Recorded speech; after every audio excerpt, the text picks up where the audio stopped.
la société est organisée. Il y a des esprits qui protègent la société. Chez nous, par exemple, il y a des esprits qui protègent le village. Il y a des esprits. On a un problème devant une maladie, devant un problème, on fait appel à ces esprits. Les ancêtres, parce qu'en Afrique, les morts ne sont pas morts, vous savez. Nos ancêtres sont là. Quand vous avez un problème, ils peuvent venir intervenir. Donc, retenez que la spiritualité africaine n'est pas du tout la société.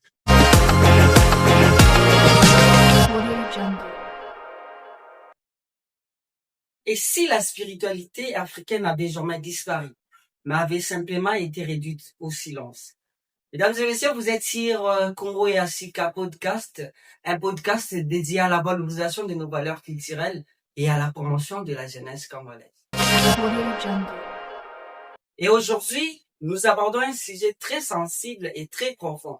La spiritualité africaine face aux religions révélées telles que le christianisme et l'islam. Car avant l'arrivée du christianisme et de l'islam, nos sociétés avaient déjà des systèmes religieux très complexes et voire même des systèmes spirituels, des valeurs et des rituels. Mais aujourd'hui, de nos jours bien sûr, beaucoup de jeunes connaissent mieux les prophètes venus d'ailleurs que le sens de leur propre terre. Alors une question se pose. Que s'est-il réellement passé?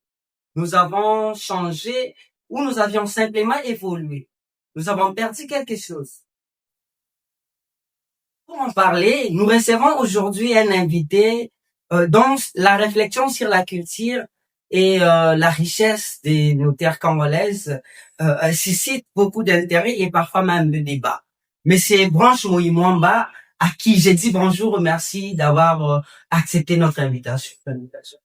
Bonjour, monsieur Patrice, et merci beaucoup pour la consultation.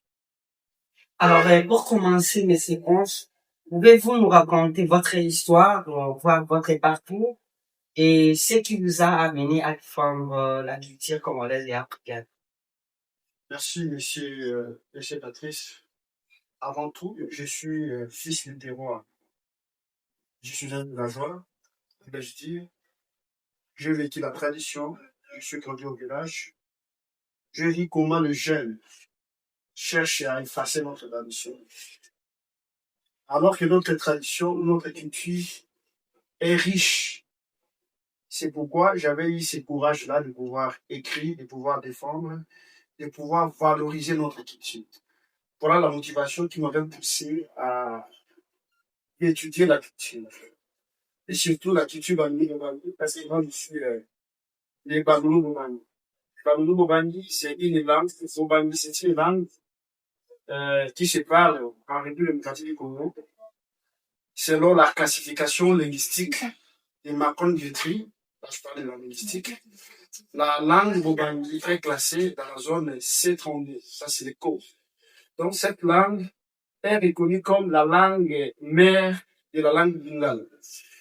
Étant donné que cette langue est complexe, j'ai eu le temps d'étudier. C'est à partir de cette langue que j'ai appris que la culture africaine est riche. C'est parmi les patrimoines que nous devons jalousement protéger.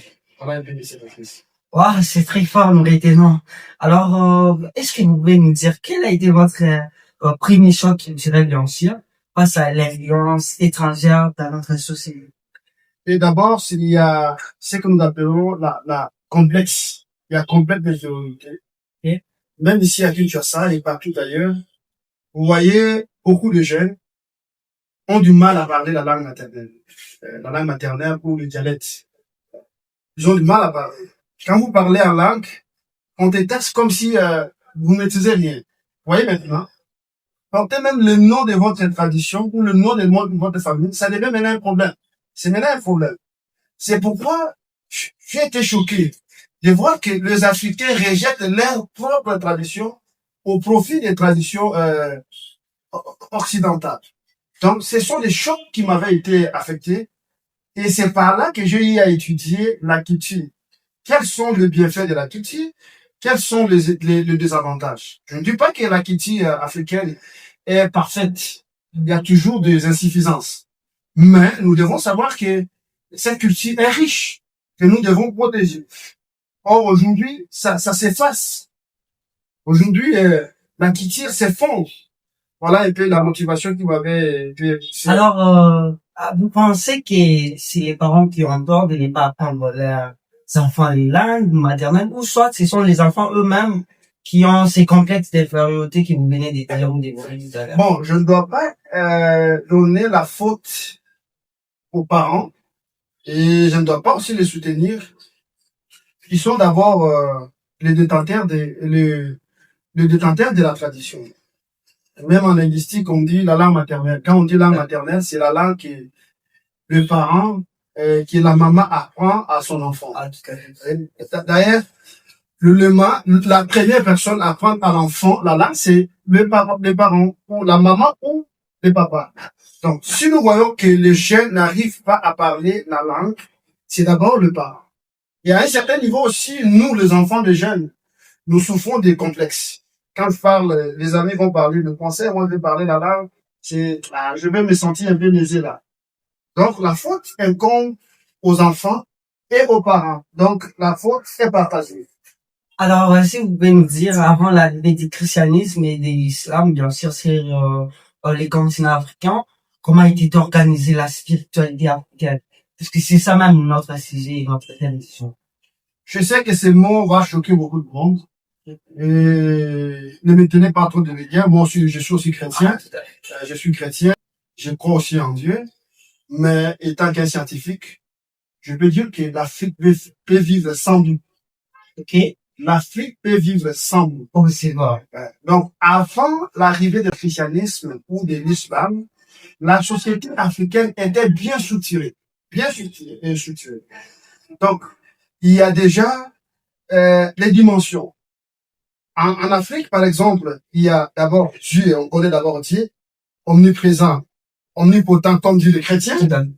Il y a aussi les ancêtres. La force secondaire, ce sont les ancêtres. À part les ancêtres, il y a aussi la nature et le vivant. Voilà un peu comment la société africaine était structurée avant l'arrivée du christianisme. Mais retenez que l'Afrique peut vivre sans lui. Oh là là. Ah, c'est très, très, très fort. Nous retenons qu'il a pris et vivre sans la vie. Donc voilà. Alors, aujourd'hui, pouvons-nous parler de la disparition de la spiritualité africaine ou plutôt de la transformation? Parce que nous voyons du jour au lendemain, les gens ne s'intéressent plus beaucoup plus à ce qu'étaient nos ancêtres, à notre spiritualité, mais plutôt les gens s'intéressent beaucoup plus disons du christianisme et de l'islam, ignorant le passé que nous étions autrefois. Il y a un terme que nous appelons en linguistique ou en mythologie, ou même la cosmologie, syncrétisme. Syncrétisme, c'est quoi? C'est le mélange ou la fusion des religions.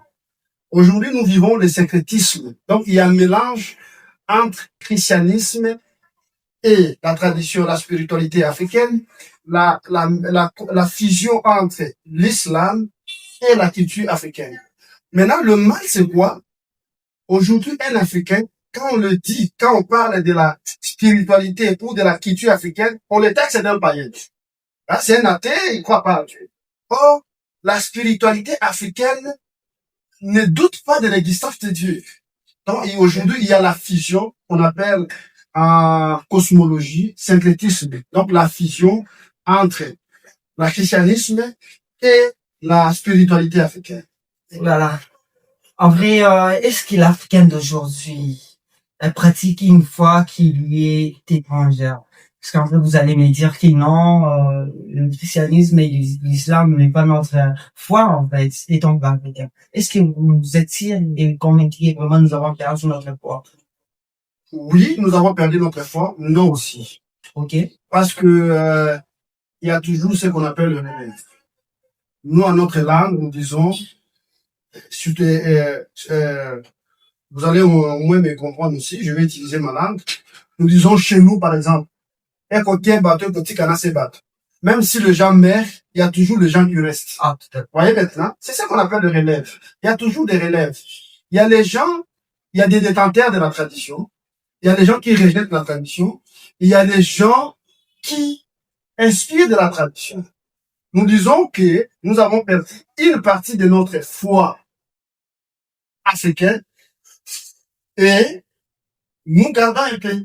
Donc, il y a un équilibre. Il y a un équilibre, bien que l'aspect chrétien est un peu avancé, il y a quand même, il y a l'équilibre. Il y a un peu l'équilibre. Et voilà, de nos jours, pourquoi la spiritualité africaine est souvent qualifiée de sorcellerie, même par l'Africain lui-même? Ça, c'est ce que j'avais dit d'abord au préalable. D'ailleurs, au préalable, c'est la contexte. Il y a la différence entre la sorcellerie et la spiritualité. Comment ça? Oui, je vais essayer un peu d'expliquer avec des exemples concrets. Tout à fait.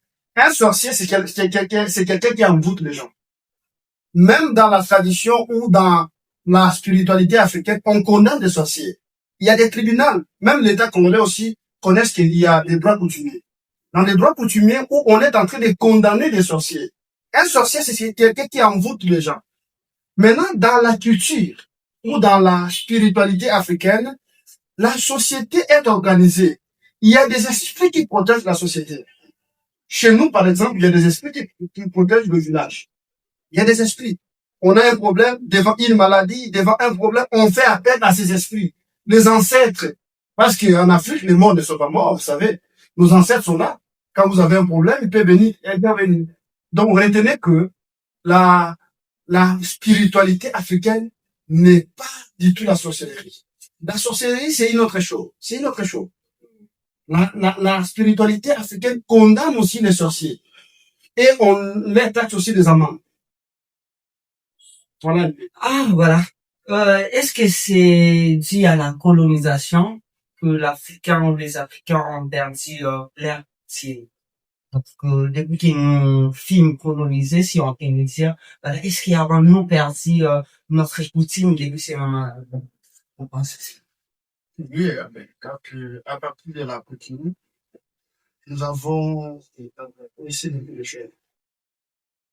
Et parce que lors des colonisations, les Blancs sont venus nous imposer des normes. Bien qu'avant leur arrivée, ils se sont dit, moi je lis une fois, je crois que ça doit être, je l'avais même dit aux missionnaires qui venaient évangéliser l'Afrique. Ne pensez pas que vous allez donner aux Africains une chose nouvelle. Retenez que ces gens-là connaissent déjà Dieu. Ok. Ils savent déjà que Dieu existe. Cherchez à marier votre vision et leur vie. Mais quand ils sont arrivés, ils ont tout fait. Ils ont tout fait. Ils ont cherché à neutraliser notre culture. Aujourd'hui, la culture est neutralisée. La spiritualité est totalement neutralisée. Donc, l'avènement de la colonisation a joué un rôle négatif sur la vie de la spiritualité africaine. Oh, voilà. Est-ce que personnellement, avez-vous vécu une expérience, voilà, spirituelle qui a changé votre manière de percevoir les choses? Des expériences sont beaucoup d'expériences que nous avons vécues. Et je crois même chez nous, il y a des prières pour des jumeaux. Ah, je dis une maman qui vient peut-être accoucher des jumeaux. Vous voyez? Maintenant, la coutume dit quoi? La spiritualité dit quoi? Quand on a des jumeaux, il faut faire des chansons. Il y a des chansons sirement ou pirement pour des jumeaux. Il y a des rituels qu'on doit faire. Ok. Dans la dation, par exemple, la dation, c'est le fait de donner à l'enfant des noms. Il y a toujours des rituels qu'on fait. On ne donne pas les noms comme ça. Avant de donner les noms à un enfant, il faut étudier l'enfant. On étudie l'enfant comment? Il y a des détenteurs. Les gens qui possèdent la force magico-religieuse, qui vont étudier la psychologie de l'enfant, ils diront que non, cet enfant, on peut l'attribuer tel nom. Et quand l'enfant va grandir, vous allez voir qu'on commence à dire cet enfant, donc cet enfant, vraiment, il a hérité les comportements de son nom. Vous voyez maintenant, tout ça, nous avons tout perdu. Aujourd'hui, les enfants portent n'importe quel nom. Tu peux être de la famille Mwamba, par exemple. On te dit, toi, tu n'es pas Mwamba, tu prends peut-être le nom de Georges, tu vois. Ces noms vont rester, vous allez perdre même votre nom. Ça, ce sont les méfaits de la culture occidentale. Est-ce qu'aujourd'hui, vous allez perdre votre langue maternelle? Non, même pas. Je suis fier d'ailleurs, même au début, je veux même parler. Je vais même donner une expression de ma langue. Est-ce que vous pouvez lancer un message à tous les jeunes qui parlent vos langues maternelles, bien sûr? Côté papa, vous êtes, comment dirais-je, 100% ou soit vous avez... Non, nous sommes les Madiagas. Ah, ok.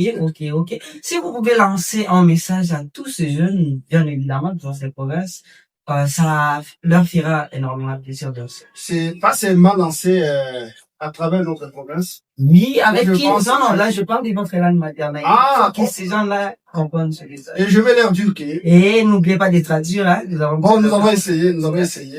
Je vais leur dire que notre langue est très riche. Oh là là. La langue Bobangi, c'est la langue, moi je le dis aujourd'hui, c'est la meilleure langue du monde. Pourquoi? Lingala est parlée presque partout. Si nous avons aujourd'hui la langue Lingala, c'est parce qu'il y a eu Bobangi. Allez, prenez le Google, va lire, vous allez vous rendre compte que parmi les langues qui ont contribué à la constitution de la langue Lingala, la langue Bobangi est la première langue, selon les linguistes. Vous pouvez même lire. Donc, je leur dis, il doit garder cette langue. Alors, parlez de votre langue, mon gars. Oh, voilà. Abatela, le quota l'oignon et le quota de l'âme. Donc, ils doivent garder cette langue, c'est une meilleure langue.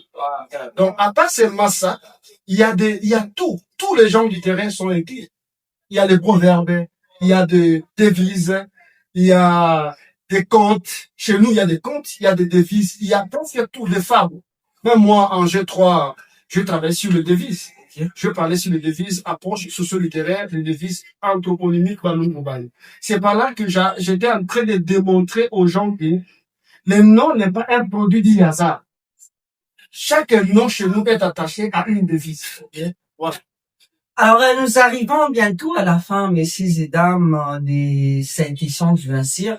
Et voilà, monsieur Branche, une dernière question, bien sûr. Comment résumeriez-vous cette rencontre entre la spiritualité africaine et les religions révélées? Vous devez retenir que quand nous parlons de la spiritualité africaine, nous parlons aussi d'une autre façon de la littérature. Et la spiritualité africaine n'est pas écrite, c'est l'oral. Voyez, il y a l'oralité. Maintenant, les Blancs sont venus nous importer les textes sacrés. Quand je dis les textes sacrés, nous voyons la Bible et le Coran. Vous voyez maintenant, les textes sacrés. Et nous devons retenir que ces textes ne sont pas parfaits et ne sont pas mauvais. C'est au milieu. Nous devons faire les symbioses. Nous devons marier. J'avais même dit que l'Afrique peut vivre sans Dieu. Nos proverbes sont des versets. Nos proverbes sont des versets. Je ne sais pas si vous comprenez. Ah non, les proverbes en Afrique sont des versets. Le verset, ce sont des éléments qui aident les gens à faire du bien. Vous avez des interdits, non? Ce sont des interdits, n'est-ce pas? Vous voulez peut-être prendre une femme. comme chez les Louba, bien sûr. Ah oui, bon. Pas seulement chez les Louba, même chez nous, partout ailleurs. Vous voulez prendre une femme de suite, on te dit, bah, comment Louba Kaboui. Oui, maintenant, il y a toujours des proverbes. Est-ce que c'est la marche de pair avec le christianisme? Bon, c'est ça le combat que je suis en train de mener aujourd'hui. Le combat que je suis en train de mener aujourd'hui, c'est quoi? Les chrétiens et les musulmans doivent marier tout ensemble. Même les gens que nous appelons les pasteurs, ces gens-là. Mon frère, je vous rassure qu'ils ont toujours des forces internes. Quand ils ont un problème, ils se recourent à la tradition.